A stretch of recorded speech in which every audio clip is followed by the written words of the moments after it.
Good morning बच्चों, science गुरुजी में आपका स्वागत है।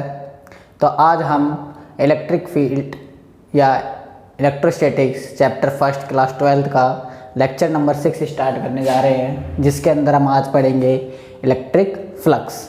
ठीक है, हमने 4 लेक्चर और 5 लेक्चर कंप्लीट कर लिए हैं। उनको देखने के लिए आप नीचे डिस्क्रिप्शन बॉक्स में लिंक पर जाएं, तो आपको पीछे के सारे 5 लेक्चर आपका अवेलेबल हो जाएंगे। आज हम पढ़ेंगे electric flux. Okay, so start करते हैं। इलेक्ट्रिक फ्लक्स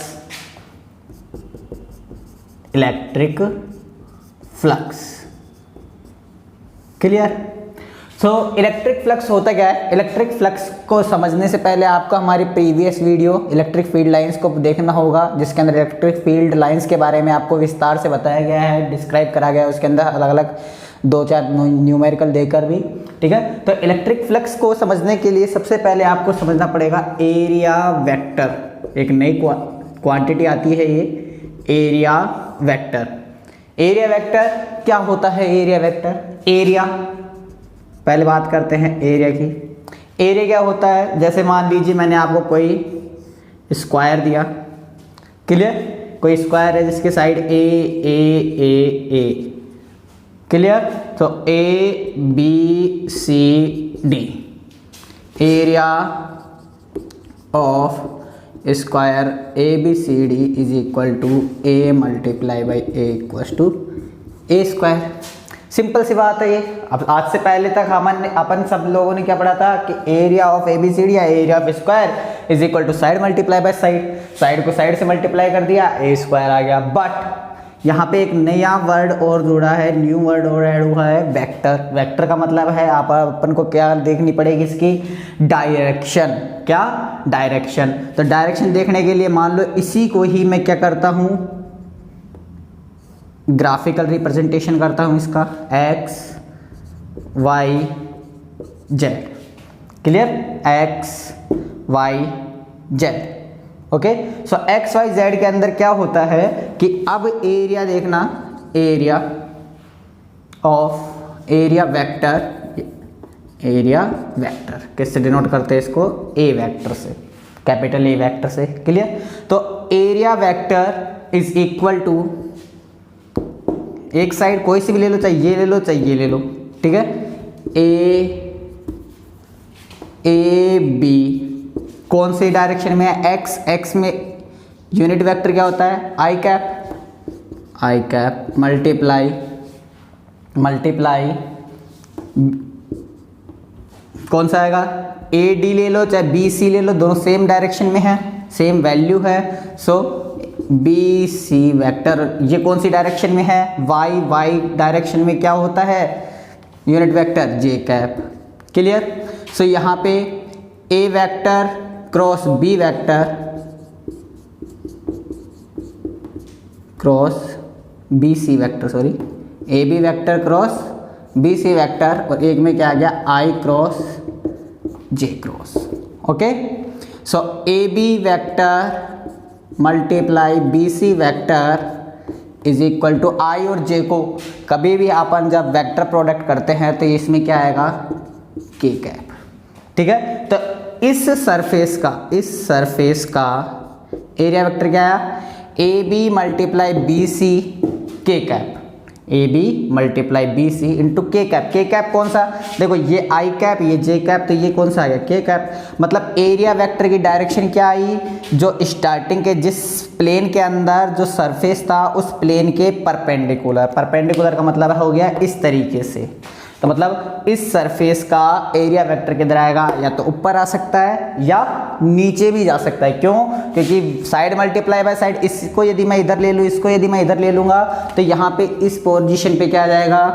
जे कैप मल्टीप्लाई आई कैप, और जे कैप मल्टीप्लाई आई कैप क्या होता है? माइनस के कैप।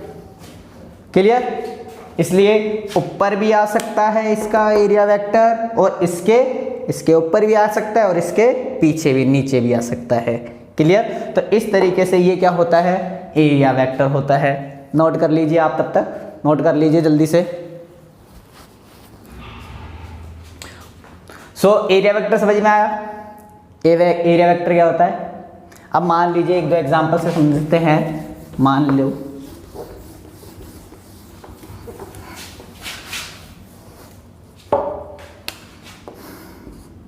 ये कोई सरफेस आया वापस, अब क्या मैंने एक्सेस चेंज कर दिए, एक्स जेड एंड वाई, तो A B C D, find area vector of A B C D. इसकी साइज मान लिए 2a अपन ने, ठीक है, या अपन इसको स्क्वायर से हटा के क्या कर देते हैं, रेक्टेंगल कर देते हैं, क्या कर देते हैं, रेक्टेंगल, तो इसमें a कर देता हूँ। Clear? So A vector is equal to एक side 2a multiply second side a, length 2a, breadth a, direction 2a कौन सी डायरेक्शन में है, आई कैप, मल्टीप्लाई ये किस में है, ये कौन सा है, जेड, जेड क्या होता है, जे कैप, ओके सॉरी के cap. Clear? So 2a and a क्या आ गया, 2a स्क्वायर और आई कैप और के कैप मिलकर क्या बढ़ाते हैं, जे कैप। ये देखो, ये समझने के लिए आपको सिंपल सा आई जे के, ठीक है। यदि आप आई से जे जाते हैं, आई और जे को मल्टीप्लाई करते हैं, तो यदि आप डायरेक्शन से जाते हैं तो आपका पॉजिटिव आएगा, लेकिन यदि अपोजिट डायरेक्शन में जाते हैं तो नेगेटिव आएगा। अब आई और के का करा अपन ने, आई मल्टीप्लाई आई क्रॉस के, तो आई क्रॉस के अपोजिट जा रहा है, अपोजिट जा रहा है तो इसके अंदर क्या आएगा, माइनस जे कैप। यदि के क्रॉस आई आता तो कौन आता, प्लस का जे कैप, क्योंकि फिर अकॉर्डिंग टू सर्किल जा रहा है, अकॉर्डिंग टू डायरेक्शन जा रहा है, ठीक है। तो ये भी हो सकता है, और साथ में अभी बताया था मैंने कि आप इनको पोजीशन भी चेंज कर सकते हैं, आई कैप, तो इस कंडीशन में ये क्या आएगा, जे कैप। और तो ये दोनों क्या हैं, इसके पॉसिबल हैं, ऊपर भी आ सकता है, मतलब जे कैप मतलब वाई एक्सिस कहाँ जाएगा, इसके ऊपर, और माइनस जे का मतलब हो गया इसके पीछे की तरफ, इस तरीके से ये सरफेस आ गया था इसके पीछे। क्लियर? अब देखो, ये हो गई 2D सरफेस की बात। अब बात करता हूँ 3D सरफेस की। 3D सरफेस या क्लोज्ड फिगर्स। क्लोज्ड फिगर्स के अंदर क्या होगा भाई, किस तरीके से एरिया वेक्टर निकलेगा। तो क्लोज सरफेस के अंदर जैसे मान लीजिए मैंने बात करी किसकी, मैंने बात करी एक क्यूब की, ये क्यूब आ गया कोई। क्लियर? तो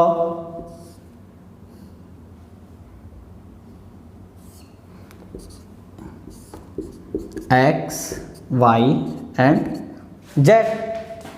अब देखो, इसके अंदर टोटल मान लो आपको कहे कि इसके अंदर टोटल सबका एरिया वेक्टर फाइंड करो, एरिया वेक्टर किधर किधर होगा। तो एरिया वेक्टर देखो, अपन सबसे पहले इसके अंदर इसकी बात करता हूँ मैं, ऊपर टॉप वाले की। तो टॉप वाले का एरिया वेक्टर किधर होगा, या तो ऊपर या नीचे।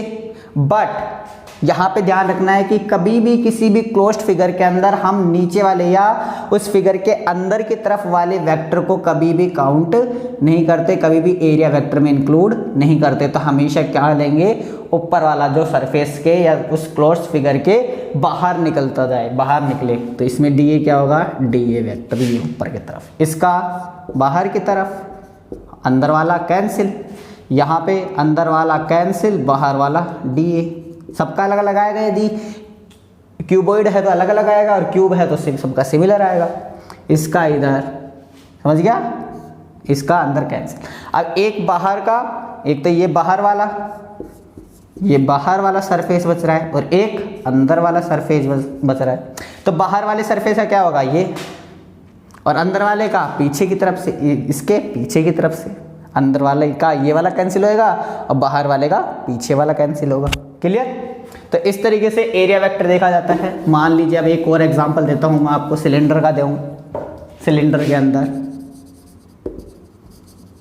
सिलेंडर में क्या होगा, ये सिलेंडर आ गया आपका, तो इसके एरिया वेक्टर कितने कितने होंगे, एक इस साइड होगा, एक इस साइड होगा बाहर की तरफ, और एक इस साइड होगा, क्योंकि ये भी सरफेस है। इसका भी नीचे वाला कैंसिल हो जाएगा, इसका भी अंदर वाला कैंसिल हो जाएगा, और इसका भी इस साइड वाला कैंसिल हो जाएगा। क्लियर? रहेंगे कौन से, D A D A D A. चाहे तीनों का एरिया अलग अलग हो वो अलग बात है, मैग्नीट्यूड में अलग बात है, लेकिन डायरेक्शन सबकी क्या रहेगी, एक रहेगी। ठीक है, अब बात करते हैं, ये आ गया आपका एरिया वेक्टर। क्लियर? इस तरीके से एरिया वेक्टर आता है। ओके, सबसे यदि कोई पूछे आपसे तो एरिया एक स्केलर क्वालिटी है या वेक्टर क्वांटिटी है, स्केलर क्वांटिटी है या वेक्टर क्वांटिटी है, तो आप क्या कहेंगे कि एरिया एक वेक्टर क्वांटिटी है, वेक्टर क्वांटिटी है। क्लियर? कोई डाउट नहीं होना चाहिए 1% भी, क्योंकि यदि डाउट रहेगा मन के अंदर तो उसका कोई समाधान नहीं है, उसको तुरंत निकालोगे, नीचे कमेंट बॉक्स में लिखोगे अपने डाउट्स, तभी आपके डाउट जाके क्लियर होंगे। यदि आप डाउट्स नहीं लिखोगे, डाउट्स को अपने अंदर रखोगे, तो उससे कभी भी क्लियर नहीं होंगे। अब बात करते हैं इलेक्ट्रिक फ्लक्स की। इलेक्ट्रिक फ्लक्स की, इलेक्ट्रिक फ्लक्स क्या होती है? देखो, number of the field lines, number of the electric field lines. ठीक है, electric field lines which passes perpendicularly through a closed surface। ठीक है, किसी भी क्लोज सरफेस में से कितनी इलेक्ट्रिक फील्ड लाइंस निकल रही हैं, उन इलेक्ट्रिक फील्ड लाइंस के नंबर्स को क्या कहते हैं, electric flux, called electric flux. Clear? कोई डाउट नहीं होना चाहिए 1% भी। The number of the field lines, electric field lines which passes through the electric which passes perpendicular, ये वर्ड इंपॉर्टेंट है भाई, परपेंडिकुलर लिखना जरूर रहेगा। ठीक है, through a close surface is called electric flux. अब देखो यहां पे समझने के लिए देखो क्या होता है, देखो मैं आपको दो, मान लीजिए ये कोई इलेक्ट्रिक फील्ड है। ठीक है, अब इलेक्ट्रिक फील्ड को डिनोट किससे करेंगे, इलेक्ट्रिक फील्ड लाइन से। इलेक्ट्रिक फील्ड थोड़ी ना कोई इस तरीके से आता है, इलेक्ट्रिक फील्ड ये इलेक्ट्रिक फील्ड है, नहीं। इलेक्ट्रिक फील्ड किससे डिनोट होता है, इलेक्ट्रिक फील्ड लाइन से। जितनी ज़्यादा इलेक्ट्रिक फील्ड उतना ज़्यादा इलेक्ट्रिक फील्ड, सॉरी जितनी ज़्यादा इलेक्ट्रिक फील्ड लाइंस उतना ज़्यादा इलेक्ट्रिक फील्ड, जितनी कम फील्ड लाइंस उतना कम इलेक्ट्रिक फील्ड। क्लियर? तो ये मान लीजिए कोई इलेक्ट्रिक फील्ड आ गया, ई वेक्टर, डायरेक्शन आ गई। अब मान लीजिए मैंने इसमें रख दिया कोई एक सरफेस, कैसे रखा है ये, एकदम ऐसे 90 डिग्री पे, इस तरीके से।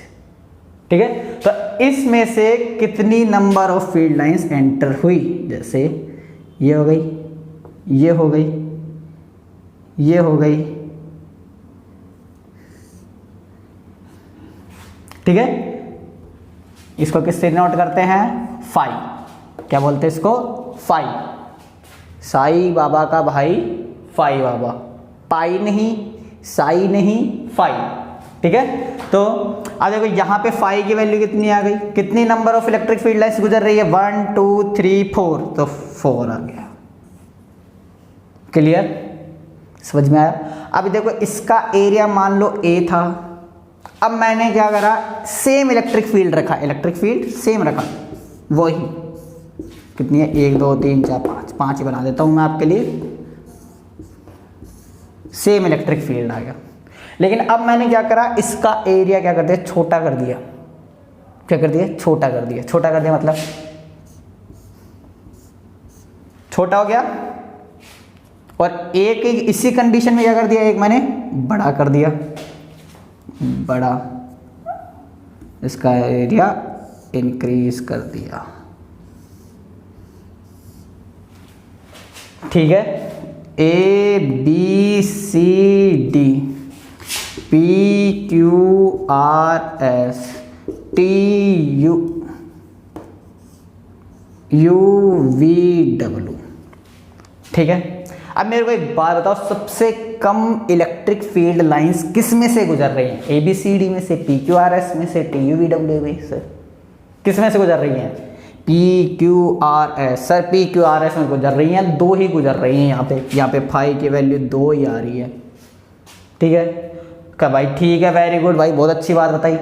अब तुम ये बताओ कि सबसे ज़्यादा किस में से गुजर रही है? क्या सर रुको 1 मिनट, गिन लेते हैं हम। 1 2 3 4 1 2 3 4 हो गई इसमें तो। ठीक है 4, इसके अंदर 1 2, इसके अंदर 1 2 3 4 5। सर 5 क्या भाई? किस में 5 किस में गुजार दी तूने? कब सर? ये TUVW में 5 गुजर रही हैं और सबसे कम गुजर रही हैं PQRS में। ठीक है, तो यहां से क्या देखा कि जितना बड़ा सरफेस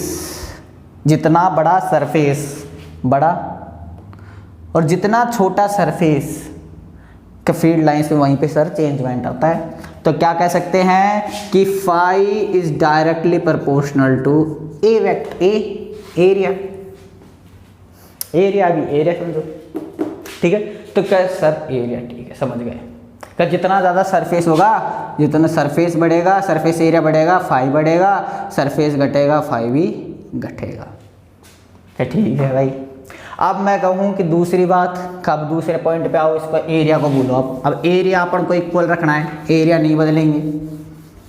कब एरिया इक्वल रख, एरिया इक्वल रखने पे फिर क्या बदले कि ये लो कर भाई, ये ले, दोनों का एरिया इक्वल है लेकिन दोनों में फ्लक्स अलग अलग आने चाहिए। तो सर एरिया इक्वल है, कहाँ फ्लक्स अलग अलग? कि सर मैं एक में तो क्या करूँ, छोटा इलेक्ट्रिक फील्ड फ्लो करा दूँ, एक में तो छोटा इलेक्ट्रिक फील्ड फ्लो करा दिया, सॉरी ज़्यादा। देखो इलेक्ट्रिक फील्ड जो रहता है वो हमेशा किसके प्रोपोर्शनल होता है? लाइंस के। जितनी ज़्यादा लाइंस उतना ज़्यादा इलेक्ट्रिक फील्ड, जितनी कम लाइंस उतना कम इलेक्ट्रिक फील्ड। ठीक है, तो यहाँ पे अब बताओ, आप मेरे को एक बात बताओ,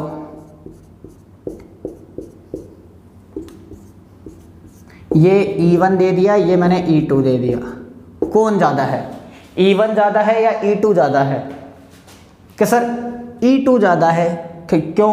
कि सर इसके अंदर फील्ड लाइंस ज़्यादा है, इसके अंदर फील्ड लाइंस कम है, इसकी फील्ड लाइंस की डेंसिटी ज़्यादा है, इसकी फील्ड लाइंस की डेंसिटी कम है। तो हम कहेंगे कि इसकी जो फील्ड लाइंस हैं वो क्या कहती हैं कि इसका इलेक्ट्रिक फील्ड कम है, इसकी फील्ड लाइंस क्या कहती हैं कि इसका इलेक्ट्रिक फील्ड ज़्यादा है।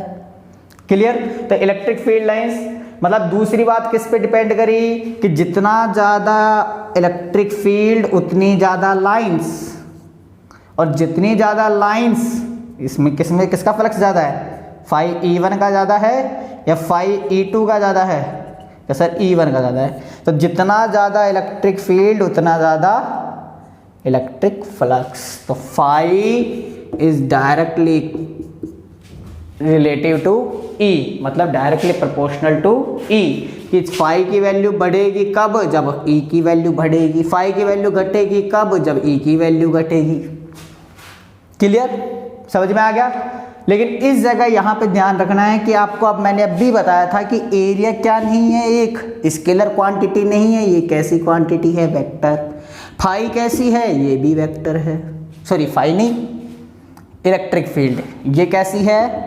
ये स्केलर क्वांटिटी है। स्केलर क्वांटिटी का मतलब ओनली मैग्नीट्यूड होता है, ओनली मैग्नीट्यूड होता है सर, नो डायरेक्शन। डायरेक्शन की कतई ज़रूरत नहीं है, बिल्कुल डायरेक्शन से मुक्त रहता है, कोई भी डायरेक्शन का प्रभाव नहीं पड़ता है इसके ऊपर।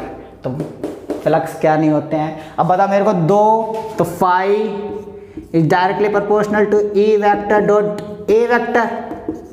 अब तुम कहोगे सर यहाँ पे डॉट ही क्यों लगाया, क्रॉस भी लगा सकते थे। भाई यदि अपन इन दो वेक्टर क्वांटिटी के बीच में क्रॉस लगाएंगे तो आंसर किस में आएगा? वेक्टर क्वांटिटी में। जबकि फाई क्या है? स्केलर क्वांटिटी, इसलिए अपन यहाँ पे क्या लगाते हैं? डॉट। तो फाई का फॉर्मूला हो गया क्या? E A cos theta. Clear. लेकिन आप यहाँ पे एक चीज़ स्पेशल ध्यान रखेंगे, यहाँ पे जो ये फाई की वैल्यू है ये कब कांस्टेंट है, जब कोई छोटा पॉइंट चार्ज हो, ठीक है। किसी बड़े या एक्सटेंडेड सरफेस के लिए ये वैल्यू पॉसिबल नहीं है, ठीक है। तो यदि मैं इसको शॉर्ट फॉर्म में लिखूं तो sir D phi is equal to E dot D A, जब एरिया बहुत छोटा हो, ठीक है, बहुत छोटा हो, तो उस कंडीशन में E dot D A cos theta is equal to D phi. तो ये किसका फॉर्मूला आ गया, इलेक्ट्रिक फ्लक्स का। क्या फॉर्मूला आया, D phi is equal to E D A cos theta, जहाँ पे ई क्या है, electric field intensity, D A क्या है, एरिया वेक्टर, कोस थीटा क्या है, यहाँ पे थीटा, थीटा भाई साहब ध्यान रखना है, थीटा। थीटा कैसे ध्यान रखोगे आप, तो यहाँ पे थीटा किन के बीच है, ई के और ए के, इलेक्ट्रिक फील्ड और एरिया वेक्टर के बीच का एंगल क्या होगा, थीटा होगा। क्लियर। अब देखो एक दो न्यूमेरिकल्स करते हैं, नोट डाउन कर लो, तब तक राइट करो आप फास्टली, नोट्स बनाते रहा करो भैया। मैं हर वीडियो में यही कहता हूँ आपको कि नोट्स बनाते रहा करो, क्योंकि नोट्स बहुत इंपॉर्टेंट होते हैं। हर समय आपके पास इंटरनेट अवेलेबल हो ना हो पॉसिबल नहीं है, लेकिन नोट्स आपके पास हर समय अवेलेबल होने चाहिए। इरेज कर रहा हूँ, पोज करके राइट कर लिया करो। बाकी हैंड रिटन नोट्स आपको किसमें मिल जाएंगे, नीचे डिस्क्रिप्शन बॉक्स में मिल जाएंगे। देखो अब बात करते हैं हम, कुछ एक दो एग्जाम्पल लेता हूँ, समझा देता हूँ आपको, ठीक है। कुछ एक दो स्पेशल कंडीशन, जैसे ये मान लीजिए आपका कोई सरफेस आ गया, या आपका इलेक्ट्रिक फील्ड आ गया,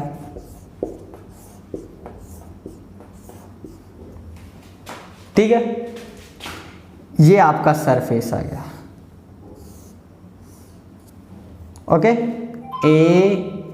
ए बी सी डी। क्लियर भाई, एकदम समझ में आ गया। इसको ए मान लिया, इसको बी या इसको 2 है और इसको ए मान लिया, ठीक है सर, मान लिया आपकी बात। अब ये ई की वैल्यू आ गई, ई वेक्टर, क्या आ गई, E vector, okay. E vector मान लो क्या है, 4 न्यूटन पर कूलम, ठीक है। ई वेक्टर कितना है, 4 न्यूटन पर कूलम, ये इसका एरिया आ गया। अब मेरे को सर ये बताओ आप कि फाई की वैल्यू कितनी होगी, कितने इलेक्ट्रिक फ्लक्स इसमें से गुजरेंगे या कितनी फील्ड लाइंस इसके अंदर से पास होंगी। तो ठीक है, देखो फाई बराबर ए कोस थीटा। जब एक ही सरफेस हो, वहां पे पूरे पे एक ही सरफेस हो और उस सरफेस के हर एक पॉइंट पे, सारे पॉइंटों पे जब इलेक्ट्रिक फील्ड की वैल्यू एक ही हो, सिमिलर हो, तो वहां पे आप ये फॉर्मूला काम में ले सकते हो, डी ए को छोड़ सकते हो, ठीक है। लेकिन जब सरफेस अलग अलग हों, एक ही फिगर के अंदर बहुत सारे सरफेस हों और हर सरफेस में ई की वैल्यू अलग अलग हो, तो उस कंडीशन में आप ये काम में नहीं लोगे, उस कंडीशन में आप डी फाई वाला फॉर्मूला काम में लोगे। तो एरिया कितना आया, देखो भाई एरिया, तो सर एरिया 2a और a, ये सर रेक्टेंगल कह रहा है, तो area is equal to 2a multiply a equal to 2a square, ठीक है भाई, 2a स्क्वायर।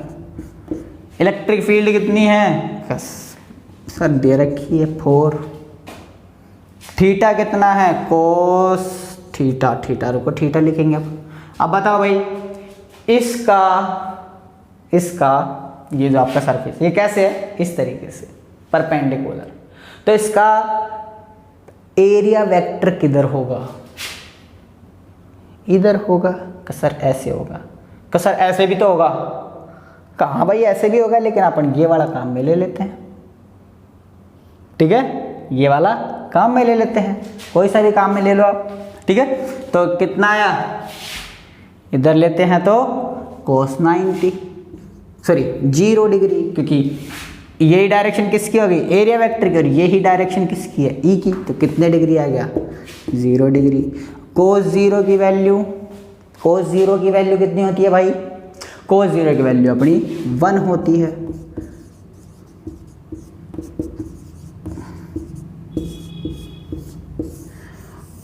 सर कि यहाँ पे अच्छा नहीं लग रहा, यूनिट कुछ होती है कि नहीं होती है, कि यूनिट देखो भाई, phi is equal to E A cos theta. E की होती है न्यूटन पर कूलम, ए की होती है सर मीटर स्क्वायर, थीटा कोई यूनिट ही नहीं रखता है, तो क्या आ गई, न्यूटन मीटर स्क्वायर पर कूलम, न्यूटन मीटर स्क्वायर पर कूलम। ये क्या आ गई, इलेक्ट्रिक फ्लक्स की यूनिट क्या होती है, यूनिट क्या होती है, न्यूटन मीटर स्क्वायर पर कूलम।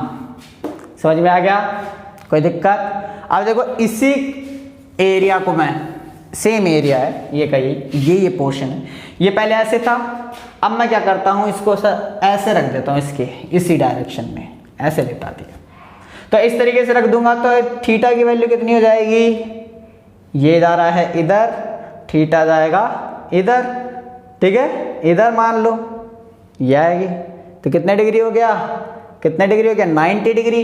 और कोस 95 is equal to E A कोस 90, और कोस 90 वैल्यू 0 होती है, तो 5 इज इक्वल टू 0।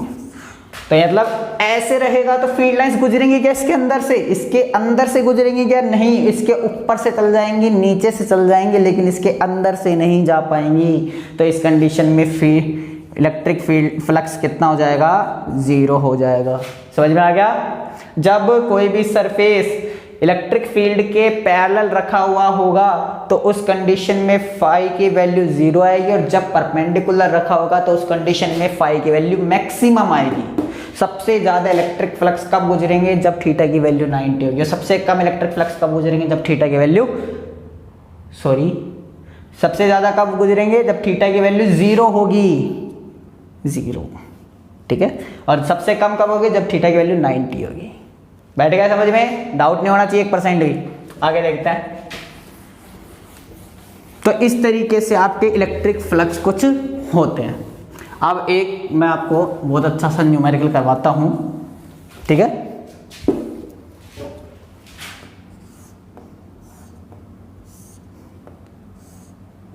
वही आ गया ये जो आप सोच रहे हो, हाँ, क्या, क्यूब ले लो, क्यूबर्ड ले लो, एक ही बात है। क्यूब इसलिए लेते ताकि कैलकुलेशन थोड़ी सिंपल सी हो जाए, ठीक है। अब देखो क्या कहता है कि A B C D E F G H, ये एक्स, ये वाई, ये जेड, ठीक है। कह रहा है कि find electric flux through each surface. कितने सरफेस होते हैं भाई, क्यूब में कितने सरफेस होते हैं, कितने फेस होते हैं, 2 कितने हो गए, 6 फेसेस थ्रू ईच सरफेस हो गया या फेस हो गया, ठीक है। And net electric flux through whole figure, पूरे फिगर में से निकालो और हर एक सरफेस में से निकालो। पहले इसकी बात करता हूं, एक ए नंबर, इसका इलेक्ट्रिक, और ये इलेक्ट्रिक फील्ड हो गया, ये इलेक्ट्रिक फील्ड आ गया। इसको नाम चेंज कर देता हूं, इसको पी दे देता हूं मैं, ई वेक्टर। इलेक्ट्रिक फील्ड आ गया इस साइड, ठीक है। अब इलेक्ट्रिक फील्ड इस साइड आ गया। अब देखो भाई, फर्स्ट में से बात करता हूं, फाई वन का मतलब पहले सरफेस के लिए इलेक्ट्रिक फ्लक्स, पहला सरफेस ही आ गया। इसका देखो ये डी ए आ गया, ई इधर जा रहा है, डी ए इधर हो रहा है, थीटा वैल्यू कितनी हो गई 180, मतलब E dot A dot cos 180, और कॉस 180 की वैल्यू कितनी होती है, -1 minus E dot A. Clear. अब देखो ऐसे फाई टू किसको मानूं, इसके सामने वाले को मान लेता हूं। तो इसके सामने वाले का एरिया वेक्टर किधर आएगा, इस साइड, और ई की डायरेक्शन भी इधर की तरफ। तो थीटा की वैल्यू 0, cos 0 की वैल्यू ई है। फाई थ्री मान लो, मैं नीचे वाले को मान लेता हूँ, इसको 3 मान लिया, इसको 4 मान लिया, पीछे वाले को 5 मान लिया, और आगे वाले को 6 मान लिया, आगे वाले को 6 5। फाई 3 इसका एरिया वेक्टर नीचे, डायरेक्शन इधर 90 degree. E dot A cos 90 equals to 0। Phi 4 E dot A dot cos 4, area vector ऊपर, ये इधर 90 डिग्री 0। फाई 5 किधर होगा, पीछे की तरफ, ये पीछे की तरफ, तभी भी कितना आ गया 90 डिग्री। फाई 6 सामने वाले का इधर, अंगलियां बता रही है आपको किधर, इलेक्ट्रिक फील्ड, और ये एरिया आ गया, तो कितने डिग्री का एंगल आ गया, कितने का आ गया 90 का। cos 90 equals to 0। Total phi of whole figure, total phi कितना गया, ये नेगेटिव आ रहा है, ये पॉजिटिव आ गया, कट गया, बचा क्या 0। तो मतलब total electric flux through the complete tube will be 0। तो टोटल इलेक्ट्रिक फ्लक्स की वैल्यू कितनी होगी 0। इस पूरे में से electric flux, total electric flux कितने निकलेंगे 0 निकलेंगे। समझ में आ गया, नोट कर लेना। अब देखो, अब एक लास्ट करते हैं, और लास्ट करने के बाद अपने वीडियो को एंड करते हैं, ठीक है। देखो अब मैं बात करता हूं किसकी, एक स्फीयर की। मान लीजिए कोई चार्ज है प्लस क्यू, ठीक है, इसके चारों तरफ ये किस में रखा हुआ है, एक स्फीयर में रखा हुआ है। स्फीयर किस में रखा है, स्फीयर में। Find phi through complete sphere. पूरे स्फीयर में से कितने फाई या कितने इलेक्ट्रिक फ्लक्स निकलेंगे बताओ। अब देखो भाई, उसके अंदर क्या कर रहे थे अपन, क्यूब वाले में क्या करा, इसका अलग निकाला, इसका अलग निकाला, इसका अलग निकाला। प्लेन सरफेस माना था, एक प्लेन सरफेस, कर्व सरफेस में को थोड़ा सा कंफ्यूजन रहेगा।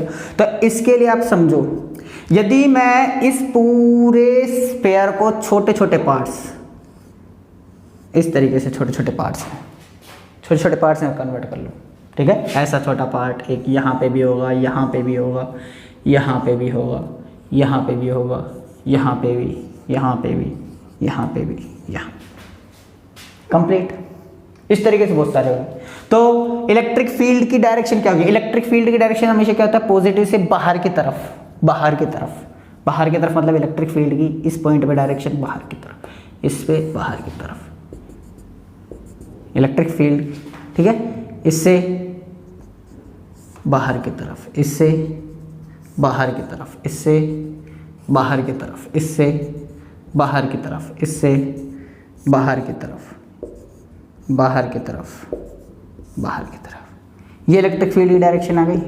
E vector, E vector, E vector, E vector, E vector, E vector. Clear. अब हर पॉइंट के लिए, इसके लिए, इसके लिए, ठीक है, इस छोटे से की बात कर रहा हूं मैं, ठीक है। तो इसके लिए वेक्टर या एरिया वेक्टर किधर होगा, एरिया वेक्टर का सर, एरिया वेक्टर परपेंडिकुलर होगा। परपेंडिकुलर कौन होगा, परपेंडिकुलर किसी भी सर्किल के सर्कमफ्रेंस पे, किसी पॉइंट पे परपेंडिकुलर वो लाइन होगी जो उसको कहाँ पे क्रॉस करके जाए, सेंटर पे क्रॉस करके जाए। तो वही लाइन क्या होगी, इस सरफेस के इस पॉइंट पे परपेंडिकुलर होती है, ठीक है। तब देखो तो ये सारी इलेक्ट्रिक फील्ड लाइंस भी कहाँ से, इलेक्ट्रिक फील्ड कहाँ से निकल रहा था, सेंटर से, और परपेंडिकुलर भी किधर से निकलेगा, सेंटर से। कौन सा लेंगे, एक तो ये परपेंडिकुलर हो गया एरिया वेक्टर, एक ये एरिया वेक्टर हो गया। कौन सा लेंगे, अंदर वाला लेते ही नहीं है सर, आपने मना करा था। मैं को ठीक है भाई, मैं नहीं मना करा था तो नहीं लूंगा मैं। तो कौन सा लेंगे, बाहर वाला, ये भी बाहर वाला। समझ में आया। देखो तो इसको मान लिया मैंने इसको मान लिया मैंने A1, या इसको मान लिया 1, इसको मान लिया 2 3 dot dot dot dot dot dot dot dot, इसको मान लिया मैंने N। क्लियर।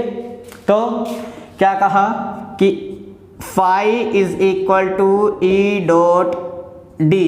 अब देखो छोटा सा है ये एरिया, ये सरफेस छोटा सा है, तो इसका एरिया भी छोटा सा D है।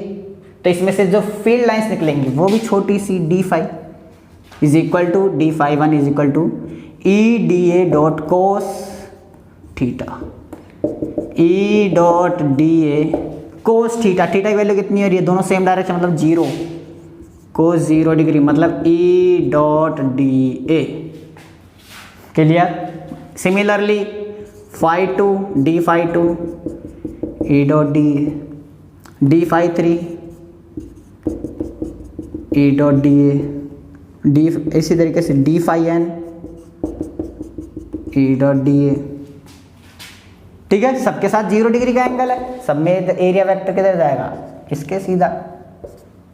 क्लियर। ठीक है, तो टोटल सबको ऐड करते हैं। ऐड करने का रूल क्या होता है, डी फाई या फाई इज इक्वल टू, सबको ऐड कर दूंगा इन सबको, तो फाइड करने का इस D phi integration of D phi का इंटीग्रेशन कर दूंगा तो सारे ऐड हो जाएंगे अपने आप ही। तो डी फाई कितना आ गया, डी फाई कोई सा भी ले लो, d phi 1 plus d phi 2 plus d phi 3। ठीक है। अब देखो E की वैल्यू एक रहेगी या अलग अलग रहेगी हर पॉइंट पे। देखो ये रेडियस कितनी मान ली R, इस स्फीयर की रेडियस R, चार्ज Q, तो E is equal to 1/4 pi epsilon naught Q upon R। क्या सारे पॉइंट्स पे यही रहेगा, इस पे 1/4 pi epsilon 0 Q upon distance R, इस पे भी यही, इस पे भी यही, सब पे E की वैल्यू इक्वल है। तो मैं यहाँ पे डायरेक्ट लिख देता हूँ, डी फाई ले लेते हैं लास्ट। ठीक है, तो E डॉट DA। क्लियर। अब देखो यहाँ पे कर देता हूँ आगे, तो phi is equal to E की वैल्यू क्या है, 1/4 पाई एप्सिलॉन नॉट, E को बाहर ले लेता हूँ, Q अपॉन R स्क्वायर, और ये इंटीग्रेशन क्या DA।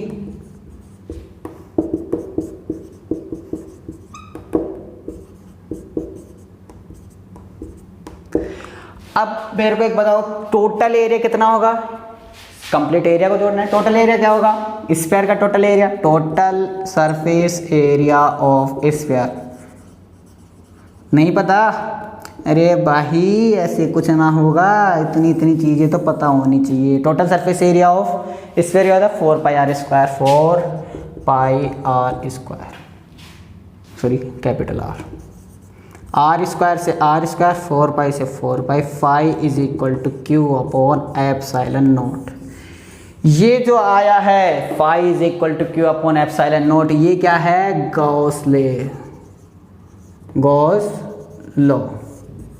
यही क्या है अपने नेक्स्ट वीडियो का topic, Gauss law. Phi is equal to Q upon epsilon naught. Q क्या है, Q जो चार्ज है इसके अंदर, इस स्फीयर के अंदर जो चार्ज है वो Q है। एप्सिलॉन नॉट आपका कांस्टेंट है, परमिटिविटी जिसे बोलते हैं। ठीक है, अभी स्पेस में रख रखा है मैंने, यदि मान लो स्पेस में न रख के मैं किसी भी दूसरे मीडियम में रखता हूं तो यहाँ पे क्या आ जाता, क्या आ जाता यहाँ पे। समझ में आ गया, कोई दिक्कत नहीं। क्या होती है, रिलेटिव परमिटिविटी। ठीक है। अब देखो तो इस तरीके से आपका क्या आया गाउस लॉ। तो गाउस लॉ क्या कह रहा है कि किसी भी क्लोज्ड फिगर में से निकलने वाली इलेक्ट्रिक फ्लक्स उस सरफेस के अंदर, उस क्लोज्ड फिगर के अंदर जो चार्ज है उसका कितना टाइम्स होता है, 1/ε0 टाइम्स होता है। ठीक है, मैं लिख देता हूं एक बार स्टेटमेंट, कल अपन इसके बारे में डिटेल से पढ़ेंगे, डिटेल से। ओके, कल अपन इसके बारे में डिटेल से पढ़ेंगे। क्या? The total electric flux of a surface, closed surface is equal to the 1/ε times of its charge. कि किसी भी क्लोज सरफेस में से इलेक्ट्रिक फ्लक्स हमेशा उस सरफेस के अंदर जो चार्ज रहेगा उसका 1/ε टाइम्स के इक्वल रहेंगे। तो ये ही क्या होता है, this is called Gauss law. Clear ना? कल अपन इसके बारे में डिटेल से पढ़ेंगे। आज अपना इलेक्ट्रिक फ्लक्स कंप्लीट होता है। इस तरीके से आप अपना नोट्स बनाएं बोर्ड के हिसाब से, नीचे पीडीएफ में दे रखा है उसके हिसाब से फोटोकॉपी करवाएं, कैसे भी करवाएं, लेकिन नोट्स कंप्लीट रखें। Thank you, bye bye, take